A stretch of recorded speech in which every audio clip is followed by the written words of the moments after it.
Buenas tardes, soy el escritor José Ángel Monteagudo y en estos tiempos que nos toca vivir de confinamiento y ante la imposibilidad de celebrar este año la Feria del Libro, la Biblioteca de Aragón de Zaragoza ha tenido a bien que los autores presentemos alguna de nuestras obras. Yo os he traído mi última obra, un poemario bilingüe español-francés, El puñal y la herida, Le Poignard et la blessure, en el que consta de 15 poemas que ha traducido la catedrática de lengua Maite Blasco, de la ciudad de Montauban, y el libro en el que el artista Javier Tramullas ha participado también con 15 excelentes láminas, como podéis ver en esta de la cubierta, o en algunas interiores también realmente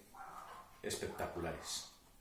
Yo creo que un libro bastante ameno y que en estos tiempos que no nos queda más remedio que estar encerrados en casa lo podéis disfrutar.